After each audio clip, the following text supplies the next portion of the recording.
Hello friends, welcome to my YouTube channel Hindi steno. ये dictation Rajasthan Patrika से है। डिक्टेशन स्टार्ट होगा 3 सेकेंड बाद। छत्तीसगढ़ के अबूझमाड़ इलाके में नक्सली हमले में 5 जवान शहीद हो गए। पिछले कुछ समय से देश में नक्सली गतिविधियां कम हुई हैं, लेकिन छत्तीसगढ़ इसका अपवाद है। इस बार छत्तीसगढ़ में यह हमला इसलिए ज़्यादा व्यथित करता है कि कुछ दिन पहले ही नक्सलियों के एक संगठन ने शांति वार्ता की पेशकश की थी। इस नक्सली हमले के बाद शांति वार्ता के प्रयासों में बाधा आएगी। यह पहली बार नहीं है जब नक्सलियों ने आईईडी ब्लास्ट के जरिए जवानों पर हमला किया है। आमतौर पर नक्सली जवानों को निशाना बनाने के लिए उनके रास्ते में विस्फोटक सामग्री बिछा देते हैं।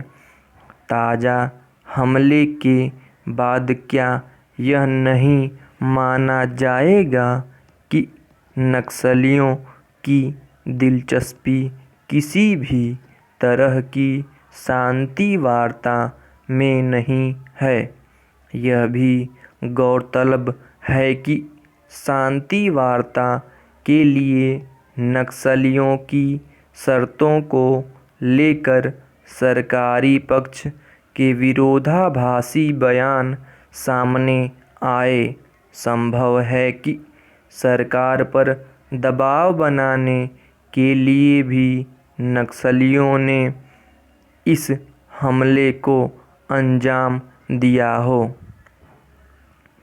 बस्तर में सीपीआई की दंडकारण्य स्पेशल जोनल कमेटी के प्रवक्ता की ओर से जारी एक पर्चे में कहा गया था कि वे शांति वार्ता के लिए तैयार हैं, बशर्ते नक्सलवाद प्रभावित क्षेत्रों से पुलिस और सुरक्षा बलों के शिविर हटा दिए जाएं।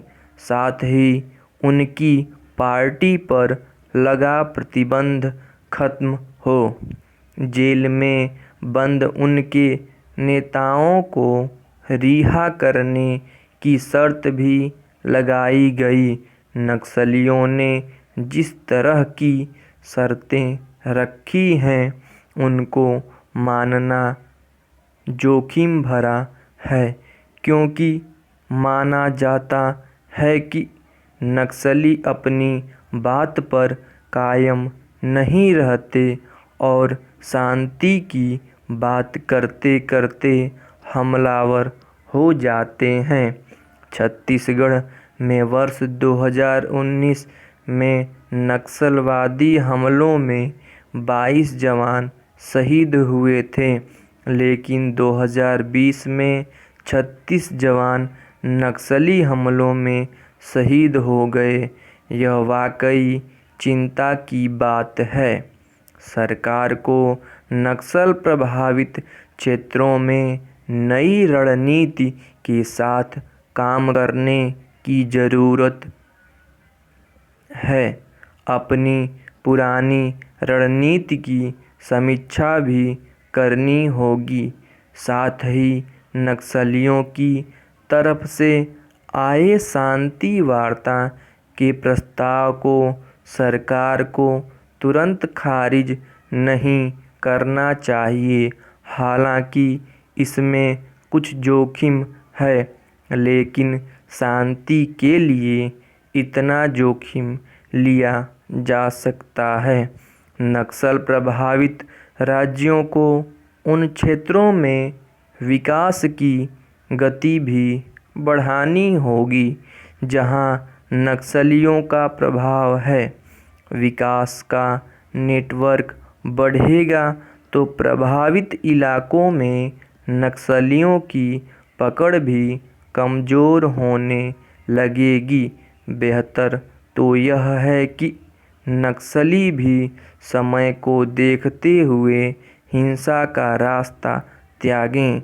उनको यह बात स्वीकार करनी चाहिए कि लोकतंत्र में परिवर्तन बंदूक के जरिए नहीं बल्कि जनता के वोट की ताकत के बल पर होता है। स्टॉप।